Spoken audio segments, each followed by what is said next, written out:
Ji, Assalamu alaikum everyone. I've never seen so many CFOs under one roof, and I'm slightly feeling a bit intimidated being a marketer. But let me basically start by a very inspiring quote by Jim Rohn. He's an American entrepreneur. And he says that the challenge of a leader is to be strong, but not rude, is to be kind, but not weak, is to be bold, but not bully, is to be thoughtful, but not lazy, is to be humble, but not timid, is to be proud, but not arrogant, and have humor without folly. Ladies and gentlemen, first of all, thank you for having me here on this conference, and I think so I've been told this for 13 years in a row. I believe it's a very sought after conference, and I think so rightly captioned at the right times what we are actually going through. I've been given 25 minutes, and I'll try to basically share my experiences over my last 25 years of my career, what I've learned, what I've observed, what I've experienced, the leaders who inspired me, the books have inspired me, so I've basically tried to pen down my thoughts. And I would love to actually share with you. And I hope it resonates with all of you. Today, I want to share with you the subject I basically asked to talk about is empathy and excellence together. And leading with empathy begins by exploring the sweet spots between these two critical elements. But let's first understand what empathy means. Yeah. It's about understanding what's going in other people's head and heart. Empathy means seeing with others' eye. Empathy means listening from others' ear. Empathy means hearing and feeling from others' heart. And this is the foundation of a strong relationship and a compassionate work culture, which we have been basically hearing a lot about it.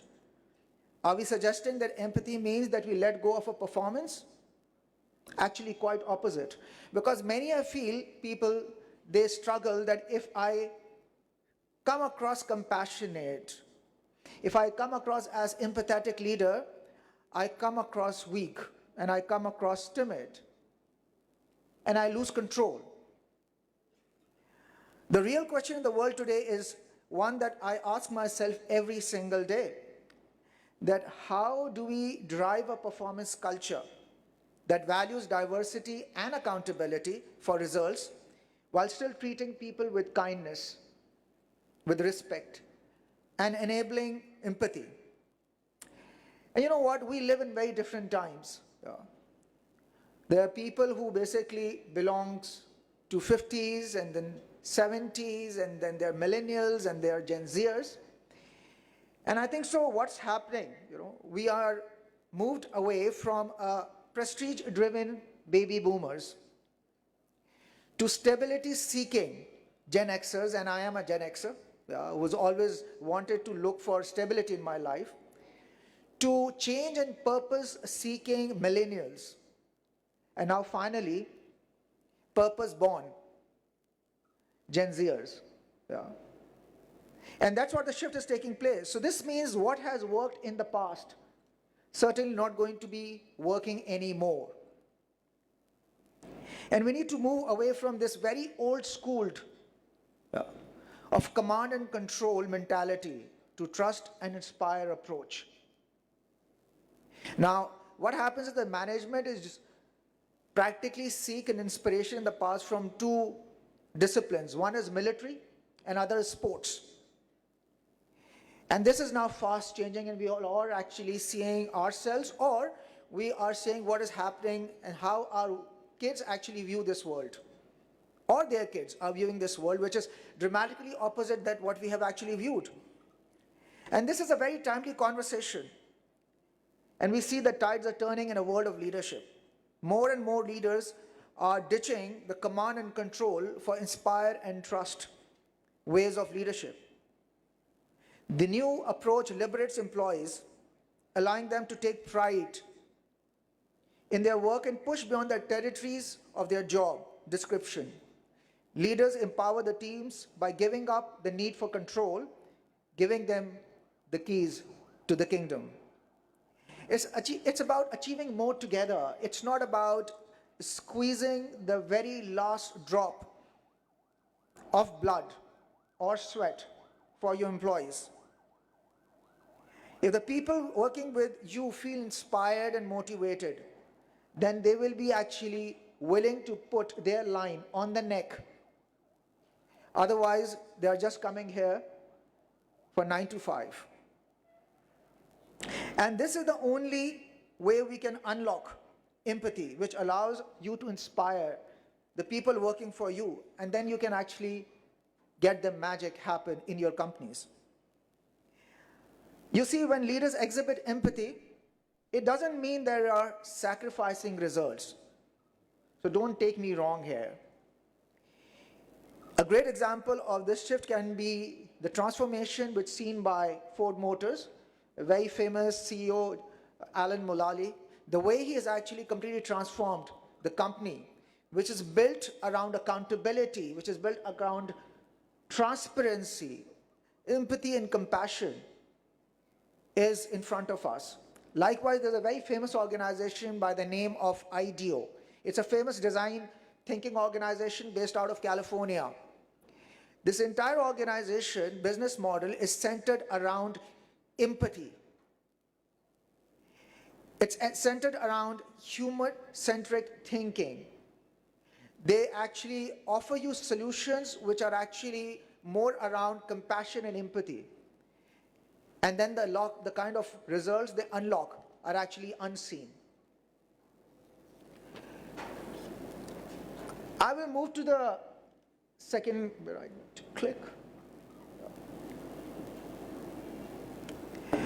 The second theme I want to talk about is that emotional banking is the new way of a priority banking. As we see this generational shift and values, priorities, emotional depth and cooperation can make a difference. And we must begin by moving away from this very cold-blooded capitalism, which is only about profit at any cost, to what we basically, the world called conscious capitalism. This mindset emphasizes that success should never come at the expense of others, not even at the expense of your so-called competitors. It actually talks about that it should happen in a way that everyone should get lifted. Leaders are increasingly looked upon for being high business acumen, high emotional intelligence, understanding the evolving world. The reality is that leaders are now characterized less by charisma and awe, and more by the relatability and the ease to actually access them. My old boss, Sanjeev Mehta, he is also basically for the president for Indian Chamber of Commerce. He has coined a very interesting terminology. Yeah. And the terminology is called ambitious leadership. Yeah. It's actually a combination of ambition and humility. And it talks about the leader should be ambitious, that leaders should be hungry to grow. Yeah. Leaders should be ambitious to grow, but leaders should be equally humble. A leader cannot afford to be arrogant. Yeah. And leader cannot afford to be discompassionate. And building trust and empathy is all about channeling this humanity to cultivate relationship over time. This is not an overnight one-off process. And for this, you need to basically maintain a personal, emotional bank account. And where this emotional bank account came from, a very famous book by Stephen Covey in his book, 7 Habits of Highly Successful People. He talks about that it's having an emotional bank account where positive emotions are deposited and negative emotions are withdrawal. Now what happens that many a time we have tough situations in an everyday scenario, and there are the times we are living, there's going to be even more tough discussions and some tough decisions we need to be taking as leaders. Now in case if you do not have an emotional bank account with your team member, and you happen to basically get into this tough conversation, you run the risk of overdraft because you do not have any kind of emotional bank account with that individual. But if you happen to basically have built emotional bank account with your employee, with your member, then even during tough time, you may basically withdraw the emotional bank account you have built, but it's not going to be an overdraft. So we often focus on the big picture, the grand gestures, and I've seen many a time. And what happens is that managers usually fell trap. And what's the trap is? The trap is giving big bonuses. The trap is giving gifts. The trap is fancy dinners or lunches. Now, reality is you don't build strong relationship through giving high bonuses, to fancy dinners. It may would have worked for the past. It may would have worked for my generation. But it's definitely not going to be work for the generation we are about to lead. And if you want them to actually follow, then we got to basically following the compassionate way of leading. We need to basically bring kindness in our ways of our leadership. And it's the little things, that daily actions that we do will build empathy. I call it nurturing relationships. Yeah. Let's take an example of daily brushing. Or let's take an example of going every day to the gym. Or let's take an example of watering the plant. It's everyday little actions that matters. Now you can't afford to do that. I will basically water the plant or brush my teeth or go to the gym once in a year or once in a quarter and I expect the result. It won't work this way. It's about every single day you need to basically build a relationship in empathy with your managers for them to actually run for you, for them to actually put their neck on the line. For me, a fancy dinner or a bonus is equivalent to basically going to a dentist. Yeah. Now, going to a dentist is not actually a replacement for not brushing your teeth every single day. You may go to a dentist because you have a pain or you just basically want to do a regular checkup. But it's not a replacement of not brushing your teeth every single day. Likewise, leaders of today have to spend every single moment, every single day, building that relationship if you want them to run for you. If you want them to basically drive excellence in what they do. Now in marketing, and I'm a student of marketing and I'm basically a marketing practitioner for life, there are two approaches in marketing. One is called the shotgun approach and one is called the rifle approach. Yeah. Now what is shotgun approach? Shotgun approach is usually the mass media, where you basically spray the advertisement on mass media hoping that it will resonate with someone. Where the rifle approach is very prescriptive. You very carefully take the aim, yeah, and then you very carefully pull the trigger, yeah, where you 100% is convinced that it will hit the bullseye. Likewise, when you basically deal with people, one size won't fit all. You got to be basically giving attention to each and every individual, giving their context, giving their experiences, giving their pain points, giving their backgrounds, in order to build this emotional bank account with them. And then when you basically ask them to jump, they will not ask why, they will actually say how high. But it won't happen if you basically try to bring one size fit all kind of a leadership strategy. Because you have to inspire people individually, because we are all very unique, we are all very different.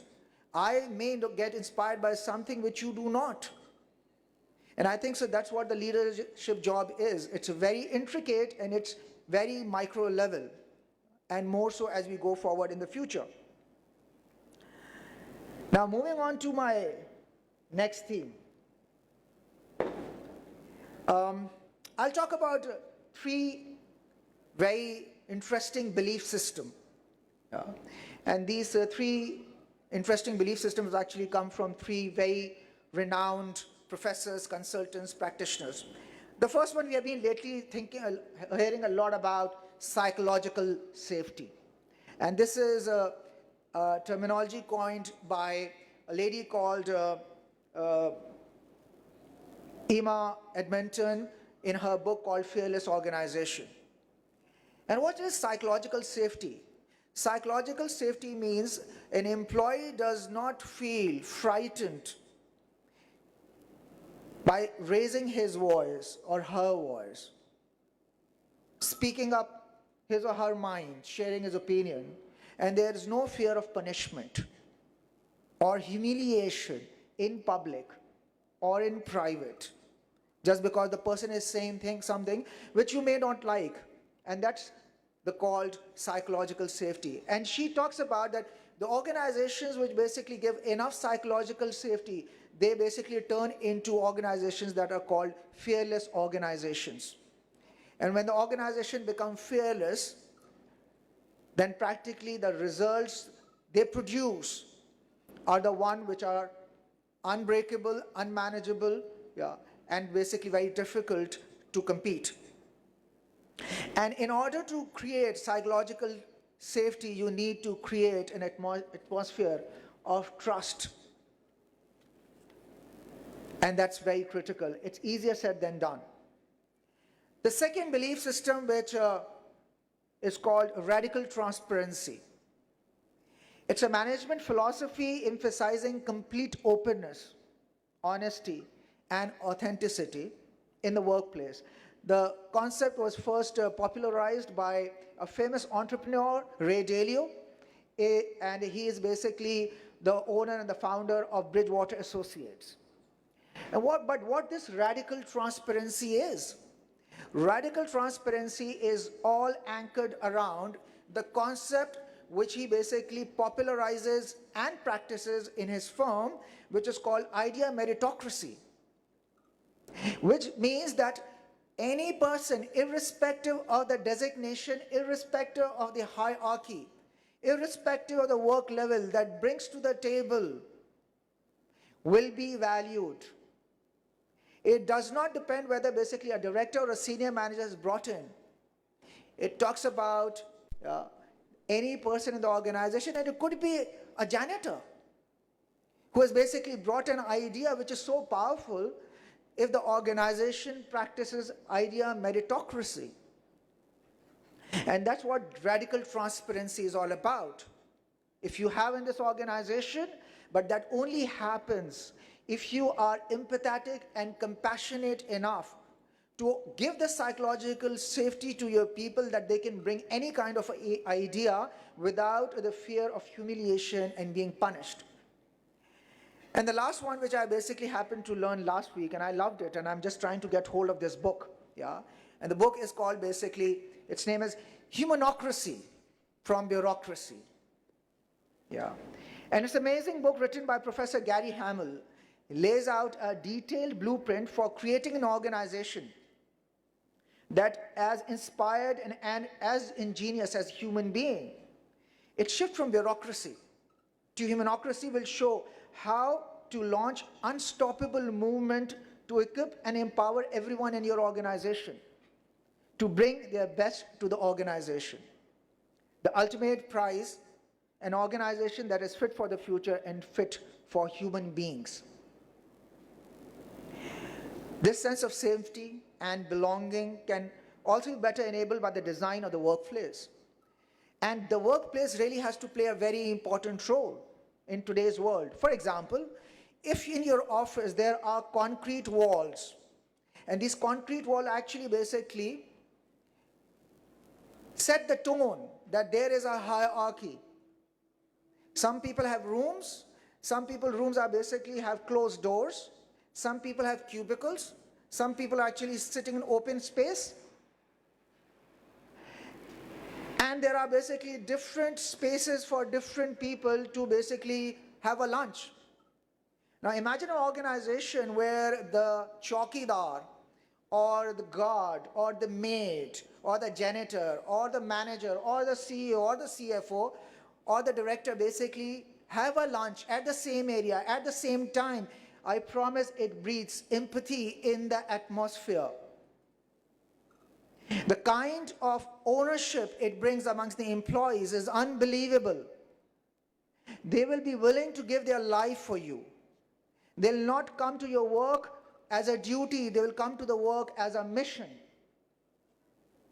And I think so that's where the new leadership is all about. All those walls are getting knocked down. And we talk about this concept of which is called the brick and mortar concept. Yeah. And for me, we try putting up the best, the most solid, and the most expensive brick. But if the mortar, which is the empathy, which is the compassion, if that's not there, then irrespective of how strong and how expensive the brick is, it will crumble. So often, most of the time, we focus on hiring the best talent in the market. We go and we headhunt them. We go and we pay top dollars to them. We get them in our organizations. But if there's a lack of empathy and there's a lack of psychological safety, then irrespective how top talent it is, you won't be able to basically have a glue to keep it connected. And that's what it is all about. And finally, I basically move to my last topic, which is,